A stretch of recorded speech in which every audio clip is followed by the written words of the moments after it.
Juga nggak langsung begini mas, kita juga mulai dari warga mampu, kita juga mulai dari nol. Bahkan sampai sekarang itu seperti keluarga saya kandung juga ada 6 saudara itu ya, semua pada ikut saya, baik ada yang jadi marketing, ada yang jadi sopir, ada yang jadi kepala bengkel, itu saudara kandung mas. Jadi kita termasuk untuk keluarga kita kandung itu selalu gabung dengan saya, selalu saya ajak kerjasama supaya kita saling mengisi gitu. Jadi kita memerlukan, dia juga memerlukan saya. Jadi kita juga kalangan dari orang dari bawah, jadi mulai dari kecil kita lulus SD, kita sudah hidup dengan penuh kesukaran. Dalam artian kita dulu itu masih kecil-kecil, 6 saudara itu sama bapak saya itu ditinggal nikah lagi dan gak diurus lagi anak-anaknya. Bapak saya itu juga dulu sebagai murni Jaya jurusan Kediri Surabaya. Jadi dia kena masalah menikah lagi pada ini ya. Keluarga kita kena masalah, bapak saya itu menikah lagi sehingga keluarga kami itu 6 saudara nggak terus lagi. Jadi pada cari nafkah sendiri-sendiri. Jadi pada waktu itu ibu saya itu bakalan netek itu ke Pasar Pari. Pasar Pari itu jualan sayur itu. Kalau pulang jam 12 itu selalu goreng-goreng ote-ote ya, tahu ya, teo ya, mendut ya, ibaratnya apa yang bisa dijual. Pada waktu itu harga itu masih Rp10 mas. Jadi termasuk saya, adik saya, kakak saya juga jualan di Sugi, di Ember. Mungkin sampai bisa cek lah di wilayah saya ini, semua orang pada tahu dan bukan rahasia lagi. Jadi sampai sekarang pun saya kena julukan dalam arti julukan yang baik lah, bukan yang jelek. Bekas bakul TOT, bakul jajan, tak jadi bos gede. Itu sering ada orang bicara seperti itu ya. Memang itu benar. Saya nggak pernah juga artinya tersinggung atau marah, itu enggak. Sering orang itu ngomong, "Duh, San, anakku tak kon sekolah guru-guru sampean nek san ora gelem lho. Kok iso guru-guru aku piye? Mbak. Anak sekolah tak seneni. Ora sekolah dadi apa?" Nah, lek sana ora sekolah terke yo kae. Begitulah mas. Jadi sampai sekarang itu masih jadi cerita. Jadi bahan cerita orang kampung sini. Jadi sampai sekarang pun saya juga tidak pernah kacang lupa kulitnya. Saya juga ingat waktu sengsara dulu. Jadi bahkan tiap setahun sekali kita warga sekitar selalu kita utamakan, selalu kita bagi-bagi sembako. Jadi kita punya prinsip bahwa semakin kita memberi, semakin rezeki kita akan dapat. Berapapun kita ngasih, rezeki kita akan lebih banyak lagi daripada kita ngasih yang datang. Jadi semakin memberi semakin diberi lah pada intinya. Jadi saya itu dulu tuh umur 15, 16, 10 SD kita langsung ngerak truk tebu itu. Setelah ngerak truk tebu, bisa nyopir truk tebu. Setelah nyopir truk tebu kita agak pintar sedikit, mungkin nyopir truk tebu berat sekitar 1 tahun lah, 1,5 tahun sampai setahun nyopir truk tebu. Setelah nyopir truk tebu itu kita bisa nyupir sedikit langsung kita pergi Kalimantan, nyupir truk batu bara sekitar 2-3 tahun mungkin ya. Kita sudah punya pengalaman, lebih pintar lagi kita naikkan melamarkan ke bis. Kita masih muda mas, jadi umur 18 kalau nggak 17. Kita itu ngelamar ke bis tuh bosnya bis sampai nggak percaya. Aku sih cilik kok ngelamar bis. Sim apa? Gila, sim tukar gue ya, cah cilik kok ngelamar ke bis. Akhirnya saya kasih SIM saya, nggak begitu juga dia langsung percaya. Saya langsung dites mas, dites bis. Oke, saksi ini penasaran aku pesen. Kepala bengkelnya pada waktu itu Pak Kawit, namanya Pak Kawit di Kalimantan Selatan, Kalimantan Timur, Balikpapan. Bosnya Gelora Express itu namanya Pak Kawit. Ini saksi ini tesan, satu wilik mengamar nyopir, nggak dites. Pak Kawit itu kagum melihat bahwa saya itu, karena sedikit banyak kita juga darah dari supir bis juga. Bapak saya juga supir bis Murni Jaya dulu ya, Surabaya Kediri, yang sesuai saya katakan tadi. Jadi lihat bawahnya saya enak, langsung saya terjadilah dikasih pegangan bis, tapi bis yang jelek mas, bukan bis yang bagus, yang paling jelek, karena ditakutkan terjadi apa-apa, karena saya sangat masih muda sekali melamar bis itu. Setelah itu saya dikasih jalur jurusan Bontang Sangatta untuk merintis itu, Bontang Sangatta. Setelah itu kita kasih jalur Bontang Sangatta, kita sudah nggak ada masalah, ditarik lagi untuk jurusan Samarinda Banjarmasin. Setelah Samarinda Banjarmasin, kita langsung 97 itu pulang menikah. Setelah itu nyupir bis Harapan Jaya. Setelah nyupir bis Harapan Jaya sekitar 11 tahun kalau enggak 10 tahun itu tahu-tahu bis saya itu dijual. Pak San nggak boleh keluar nih, ada bis sekian unit nih nggak boleh keluar, 8 unit kalau nggak salah pada waktu itu. 8 unit itu nggak boleh keluar dikarenakan bisnya mau dilihat orang dari Jawa Barat. Bisnya mau dijual, bis Harapan Jaya yang saya pegang. Setelah itu saya langsung telepon bos saya yang ada di Balikpapan dulu. Bos, pada waktu itu lewat kartel, belum punya HP saya. Ini tahun 2006, 9, tahun 2007 itu saya telepon sama bos saya Kalimantan. Ini saya satu soal, masih ingat enggak? Oh ya San, gimana kabarnya? Ini saya mau tawarkan bis Harapan Jaya. Ini sekian unit, mintanya sekian, tahun sekian, minta sekian. Datanglah bos dari Balikpapan, bos Gelora Express dari Balikpapan datang. Bis ini yang dijual nih berapa unit langsung dibeli semua, dibeli semua. Akhirnya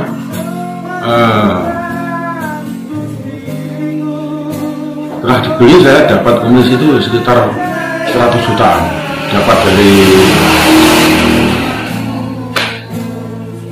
bos yang beli itu sama Harapan Jaya. Jadi dari bos Kaltim sama bos Harapan Jaya itu ngasih komisi saya itu sekitar 100 jutaan. Saya belikan truk Fuso. Truk Fuso itu truk dam truk yang Fuso yang engkel mas, bukan yang tronton. Kita bawa ke Banjarmasin. Jadi kita lepas dari Harapan Jaya, bisnya dijual, saya sudah langsung pamit keluar juga. Saya beli truk, saya jalankan di Banjarmasin, di Batubara. Karena saya dulu sebelum bis mas, tahun 91 saya berangkat ke Kalimantan itu, saya itu pernah jalan Batubara gitu. Jadi teman saya itu masih banyak di sana. Tahun 91 itu saya bawa truk Batubara sekitar 2-3 tahun mungkin bawa truk Batubara itu. Setelah itu saya punya pengalaman langsung bawa bis Gelora tadi, ngelamar bis Gelora tadi.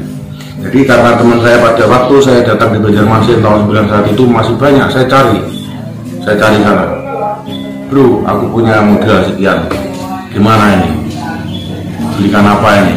Langsung teman-teman itu yang ada di Banjarmasin, termasuk pada waktu itu ada juga adik saya di sana di Pantos itu namanya Dermaji itu juga ngasih saran, tukang truk mas.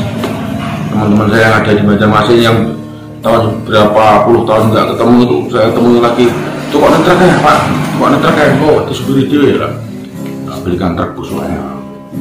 Akhirnya terjadilah saya jadi bos mas. Jadi dalam waktu singkat, mungkin di sana hanya 3 tahun, truk satu yang tak supiri sendiri tadi itu, karena itu sebulan mencapai 30 juta, kadang 35 juta per bulan.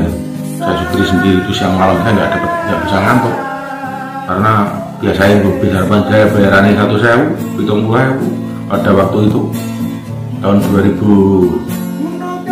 keluar 2007 itu pokoknya gaji segitu, paling banyak 100.000. Tiba-tiba saya punya modal sendiri dari Makaran bis tadi, saya belikan truk, tiba-tiba dapat langsung 30 juta. Jadi saya langsung kaget mas, sebulan nih so untuk 35 juta, 30 juta paling sedikit. Yes, karena ya campur seneng, campur kaget. Akhirnya dalam waktu singkat uang 100 juta tak berikan truk tadi, dalam waktu singkat juga 3 tahun langsung dapat truk 9 kalau nggak salah, kalau nggak 8 bulan.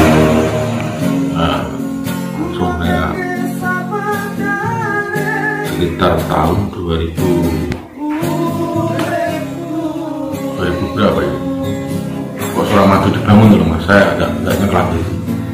Suramadu dibangun itu, dengar Suramadu di sana mau truk mau batu bara yang mulai sepi, udah 3 tahunan, dengar Suramadu dibangun jembatan. Saya langsung pulang semua ke Jawa, truk. Saya bawa pulang ke Jawa semua untuk mengerjakan Suramadu. Kira-kira mengerjakan Suramadu selesai, saya bawa pulang ke Pare, ke tempat saya berdiri sini. Setelah itu saya praktekkan kerja di Kalimantan sama di tempat saya di sini di Pare, udah nggak sama mas. Jadi kalau di sana itu kan memang membutuhkan truk besar, tronton, puso. Di Pare ini nggak membutuhkan truk puso, hanya yang dibutuhkan itu kalau diesel untuk masuk kampung.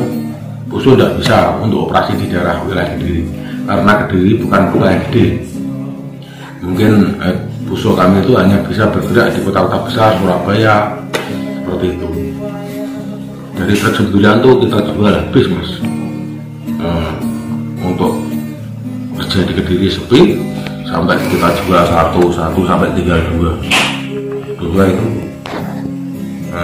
sudah rencana itu mau tak jual juga, tapi sama istriku, Pak kok dijual jadi apa? Ya gini bu, daripada kita mikir karena truk sudah banyak tinggal 2 itu, kita mikir utang, kelihatan masih punya truk 2 yang juga sudah hilang, tapi kita isi sendiri truk puso 2, tapi uang mau teko uang sepatuan gak wis moro. Mungkin truk itu udah lah, aku tak nyupir nih Harapan Jaya. Usah kan gak izin pak, kok nyupir Harapan Jaya? Buat apa izin? Ini sampai nih terkenal nih Harapan Jaya, Juragan Budi di Kalimantan. Juragan Budi kok saya kira nyupir Harapan Jaya. Selama nggak nolong saya izin buat. Jadi terus gak usum lah kayak izin-izinan. Akhirnya istri saya itu tetap nggak boleh dijual untuk ngarutang. Rencana saya kan ngarutang, setelah itu saya nyuruh di Harapan. Istri saya ngasih saran, gini aja pak, terakhir didol ya, terus ditukangin terjelik, apa ya lah uang truk iki lho usul iki tak jual kan nyarutang kok Pak Hitung. Pada waktu itu langsung truk itu apa kata istriku, truk tak jual, tak belikan. Truk itu cuma truk usul 2 itu tak buat nyarutang nutup utang tinggal dapat kode diesel 1 Mas. Jadi truk usul 2 itu pada waktu masih harga sekitar hampir 300 tak buat nyarutang itu sisanya kena tak itu truk kode diesel 1, itu pun kode diesel tahun 95 PS 100 lagi, beli 120 aja nggak cukup duit, hanya sisa 50 jutaan mungkin uang. Tak belikan truk kode diesel. Setelah itu tak buat usaha percetakan bataku, tak buat melayani pasir, material bangunan intinya. Awal kebangkitan saya mulai tahun 2016 Mas. 2016 itu saya jual truk usul yang tinggal 2 itu yang tak perhitungkan dijual itu sudah nggak dapat uang lagi karena untuk banyaknya untuk nyarutang itu, tapi ternyata masih sisa 50 juta. Saya belikan lagi truk kode diesel harga 50 juta itu saya supiri sendiri sambil kita membuat percetakan batako dan papel. Ternyata Tuhan ngasih jalan lagi untuk periode yang kedua ini.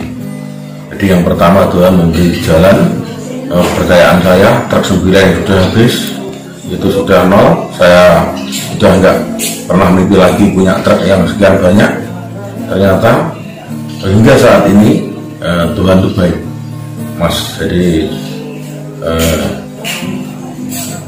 tiba-tiba mulai tahun 2016 ini truk yang usul 2 tak jual tadi, belikan truk 1 tak supiri sendiri. Akhirnya sekarang semakin banyak daripada yang truk 9 itu yang sudah ada. Jadi sekarang sekitar 30 juta Mas. Demikian perjalanan PT Sanjaya, perjalanan sukses PT Sanjaya.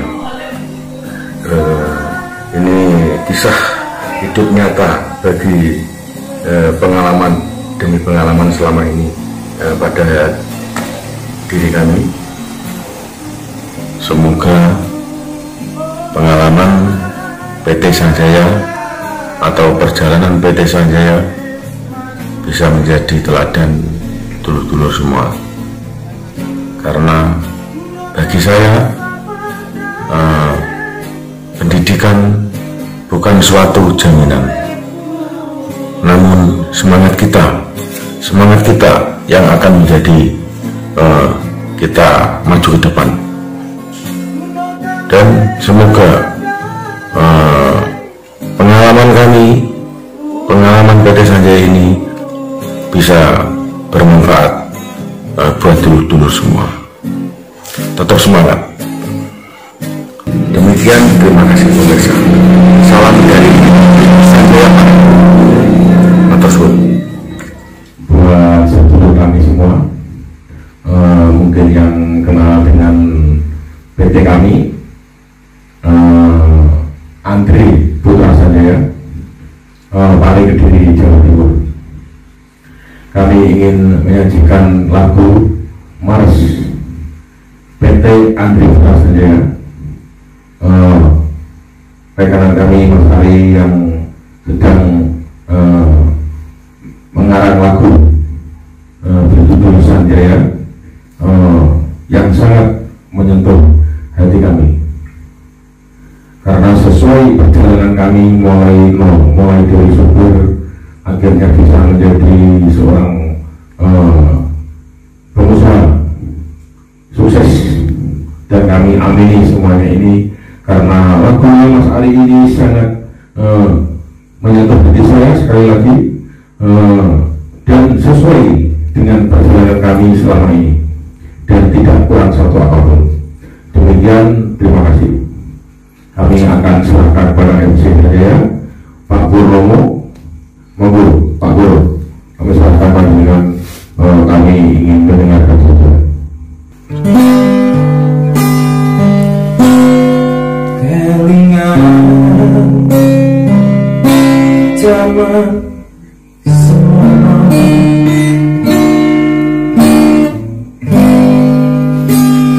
Santrenyo dodol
Sanjaya, mantap. Kita hitung 1, 2, 3 langsung Sanjaya ya. Siap. 1, 2, 3 Sanjaya.